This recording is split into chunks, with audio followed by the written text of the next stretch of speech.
Welcome to our podcast, Stay and Slay, with Mel and Krissy.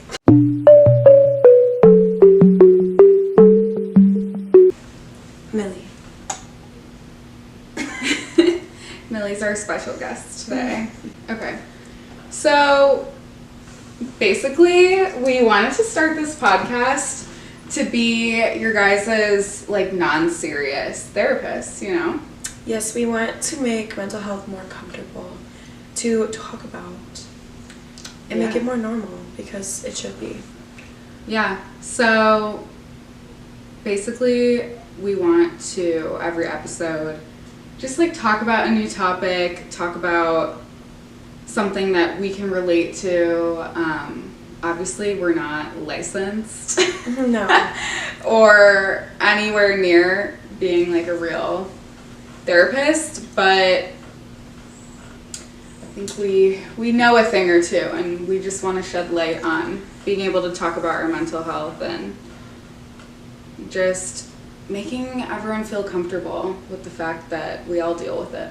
We have a really cool story that we want to share as to why we kind of saw it as a sign from the universe to start. Right, like it was our calling almost. It was our calling. Here and do this right now and every day. Yeah. Because that's just all we do. So we were our, first of all, happiness project. Shout out to you. Shout out. You guys should sponsor us though. It has to do with Krissy's sweatshirt. Yeah, should I turn?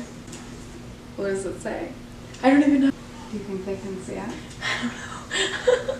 Basically, Krissy and I, we were at Target on one of our infamous Sundays. And we were looking for like makeup or some shit. We just like profanity. This is now explicit. We just I swear a lot. We go to Target and we like don't have a reason to be there. We pretend we do. We buy like the dumbest things. We buy what Target tells us to buy. Like everyone has that shared Target experience. But she like walked by a few times and then she finally said something. She was like, I really like your shirt. That really spoke to me, and then walked away. Like, even, we couldn't really reply to her. She just walked away. Yeah, she was like, can I read your sweatshirt? And I think at first we were kind of like, okay. And then she was just like, oh. Yeah, like, she seemed like she didn't like it. She just seemed, yeah. And we were like, oh. So she walked away, and then basically she, like, looped back around with her cart. Yeah, whipping that cart around. Like, hunting us down the aisle. And then... Because she went around. Yeah. Well, you know what she did? She, like, ran away from her daughter. But, yeah, so she was basically like, I really love your sweatshirt. It says, stay here, the world needs you in it. And she was like, it just really spoke out to me. Like, I had been having thoughts about ending my life that particular week. And she was like, just seeing that really made my day, and it made me realize how, like, I need to be here for my family, I need to be here for my friends, myself. And we were, like, all crying in this Target aisle. Yeah, and hugging and, like, sharing our stories. Yeah. And, like, it is literally just a sweatshirt, you know? Like, it's just, It was my first day wearing it, and I thought nothing of it. Obviously, like, I loved the meaning behind it, but I didn't think, like, it would affect someone like that. And then, and that's when, like, it all clicked in my head why they do that. Like, it's it's not rocket science, but for me, it was, like, a full circle, like, it's like wow moment that you can do little things mean everything. And we can do so many little things to, like, make the world a better place. And we just wanted to make a little tribute to our bestie. Our bestie. Yeah, another reason why we are here today making this podcast, and just, not even just the podcast, but, like, putting an effort in to, like, the world to make it a better place and, like, help people mentally.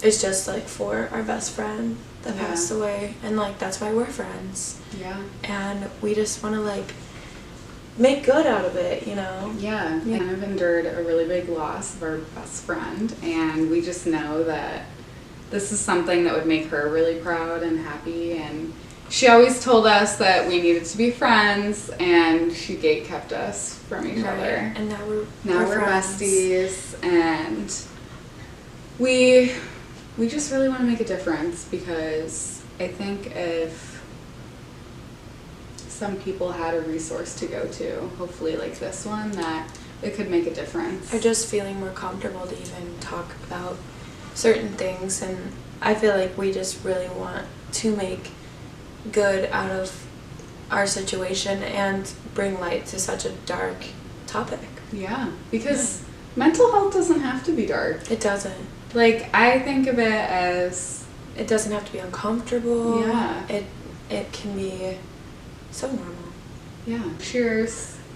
Aww. Is rotting good for your mental health, or... Is that even the question? Or are we talking about how to not rot and let it get worse and turn into a funk?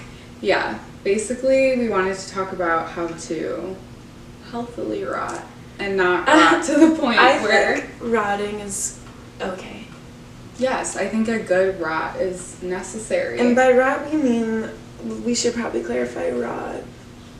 Okay, by rot, this is my definition. This is definitely a new thing that's going around too. Like, yeah, like I feel like rot is like a new word. But we started it. I swear to God. We did start it. I swear to God, no one said it before we. No, did. like how krissyjerkatis was like, autism is so in. However, that's not like that's all I have to say. That's not like a comparison at all. But like rotting is so in right now. Yeah, it is. It is. It's really in. But it's not like everyone needs a good, like, you know, lay in bed, no showers, eat whatever you want. Yeah. Sleep as much as you want. What's like your ideal, like perfect rot day, like that you look forward to? I love, this sounds so weird. When you're like a good, like, 3-day no shower, like you're dirty. And then you take like an hour. Like, shower. I'm talking like, yes, but like, that's when you're coming out of the rot though. Like, I love like being like, oh my God, stop. And then you like go to the gym, you shower off all the sweat and dirt, and then like you make your bed, you wash your sheets, you do all your laundry, you like deep clean your room, and then it's like nothing happens. Yeah, exactly. It's like, it's not real. It's a clean slate. It's a clean slate. I love when like during the week my my room gets so dirty. Like, not even, dirty's the wrong word. Like, my laundry is just, my clothes are everywhere, my bed is not made, I don't have the mental capacity, I have nothing to do. Oh my God, we're meant to be. That's why we're hanging out. I will pick up all my laundry, like the clean clothes that are on the floor, I'll put them away. Then I'll put everything in my basket, make my bed, my room's clean. If I'm not doing anything, I'll just watch a good reality show, Vanderpump Rules. If you watch it, shout out. I lay in bed. See, like, for me, a reset day is like when you reset. Yeah. So you like clean your slate so you can restart the week. Yeah. Like, you're on a new week, you're starting off on a good note. Yeah, that's true. That's usually like...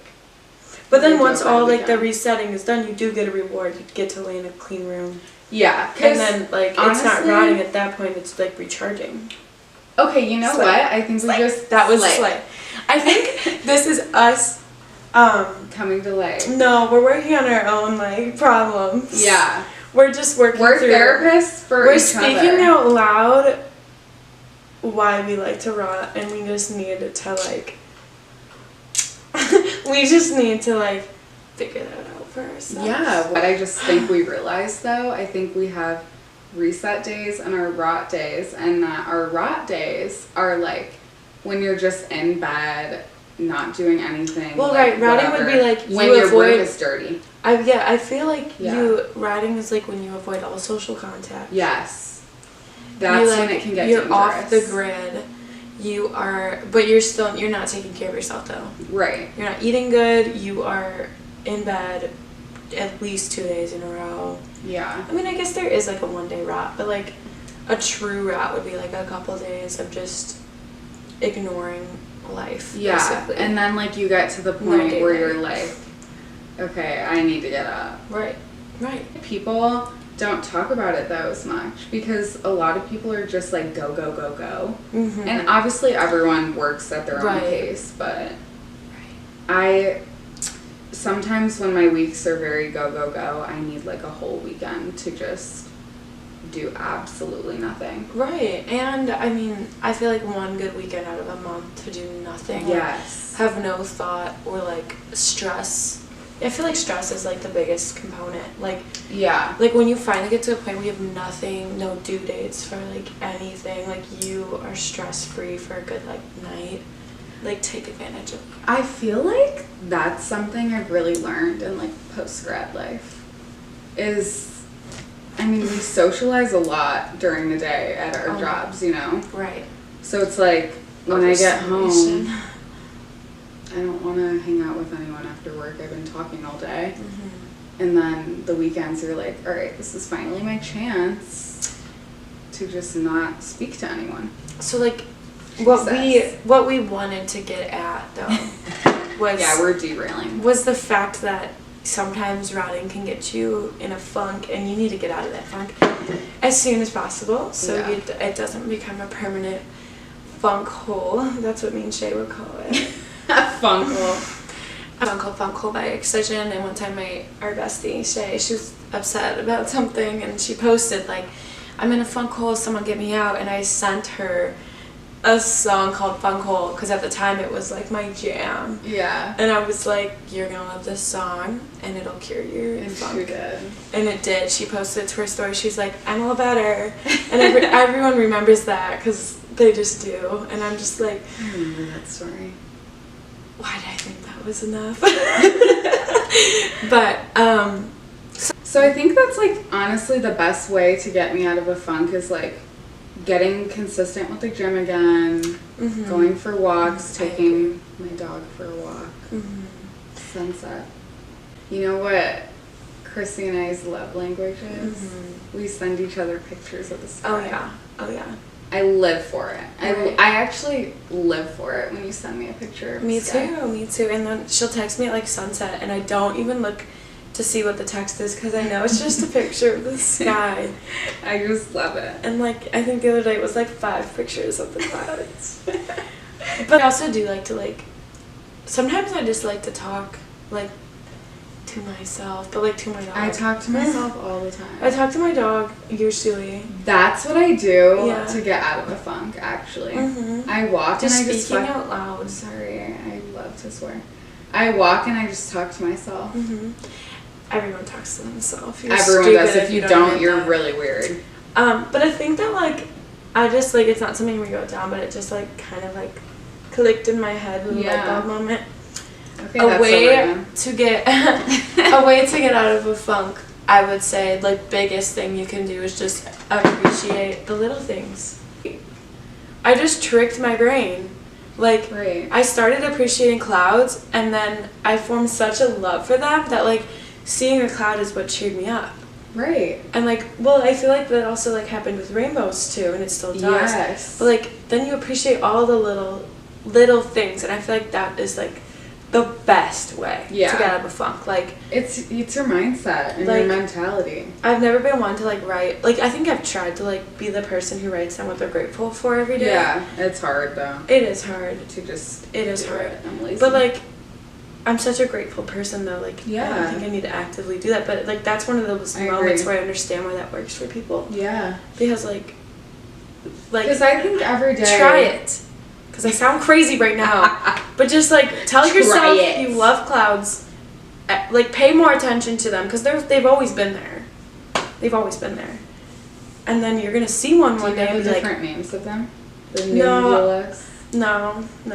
I will one day though. I'm sure it's like a unit at school that I have to teach.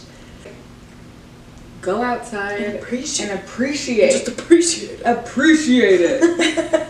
I'm telling you, just notice the little things. My newest thing is like birds.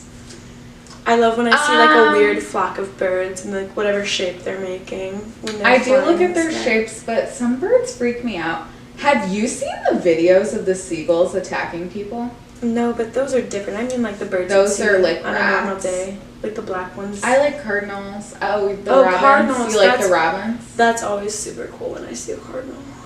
Do you like cicadas? So I heard they're coming.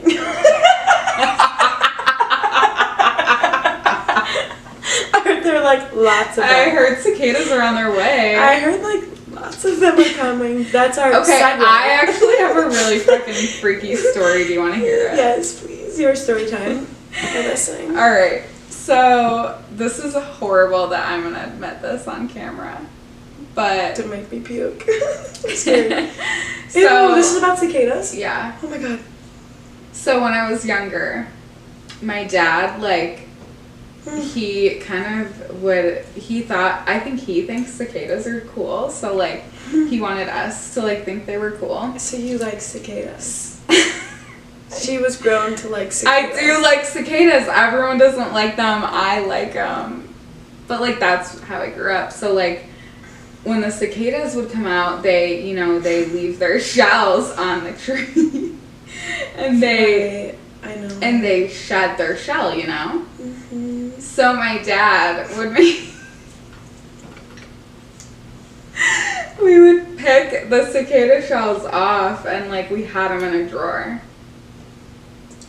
Are they still here? No, they're gone. I have to go home. We just kept them there Also, for like a little I'm gonna bit. return the mic and quit. So we're gonna like forget about that cicada story and move on to my music taste. Woo! Woo! Millie has something to say.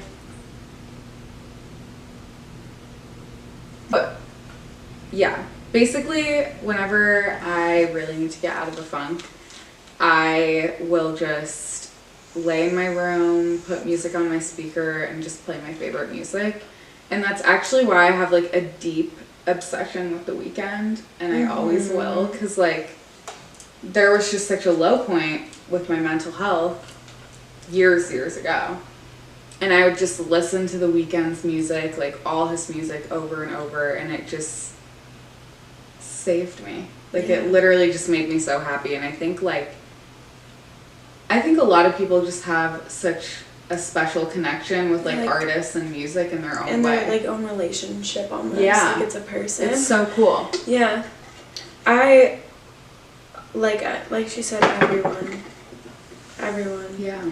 has a connection to music. And it's usually deep. A year. I mean, I've always had like a relationship with music, but in the last year, just going to like concerts all the time because it's like my lifestyle now. Yeah. But it's almost like my second job at this point. But I feel like that is something that helps me get out of a funk. Like I always joke that it's therapy, but having something to look forward to at all times is like so huge. Yeah. And not that like my happiness depends on them, because they don't, but like but like it makes such a difference in life to have something to motivate you to like keep going. Not that I'm not already motivated to live life, but I think that it's so important to have something to look forward to, and that's like what I enjoy. So I am scheduled months in advance, and I have so many plans. Yeah, you're correct. We have plans. Yeah, we're going to Odessa. We're going to Odessa in June in Boulder. In Boulder, Colorado. I've never been to Colorado. I look forward to that. I don't know if this is like a car feature, but I feel like my music's never loud enough in the morning. Like, does it know it's the morning and I need to be quiet? Or is it like my ears aren't up yet or something? Okay, my old car was like that, but my new car, it's I feel like loud it's in never the morning. consistent with the volume. Like, I always have it turned up all the way. Oh, hell no. My car would explode. I wish my car exploded. Like, My bass is like loud. Like, when I was getting my car, I was like, but how's the bass? I need a bass that, like, vibrates my heart. Oh, I'm not. See, like, that's where we differ. I need, like, when I'm alone, like, the music's up all the way. Yeah. I mean, I have my music. I will be very like high. I don't even like listen to it. Like, I mean, that's not what I mean. I don't sing to it or dance to it, but I will literally be like at the wheel half asleep, but like all the way up. Well, there's different moods. Like it wakes me up though. Yeah, there's like the mood where you want to just listen, and then there's the mood where you're like screaming the lyrics. Yeah, I love it. I love music. Me too. So many reasons to love music. For those that tuned in today, it's our first episode of Stay and Slay. There's more to come soon. I hope you guys like us. Please don't hate. Please don't hate. Please don't hate us. We can't handle it. Please don't hate us. One day we'll make it. How to handle it. A hate comment video, but we don't know how to do that yet. How to handle your mental health if you get a hate comment. But don't leave a hate comment because we don't want to make that video. Thanks for watching. Stay and Slay with Mel and Krissy. Bye.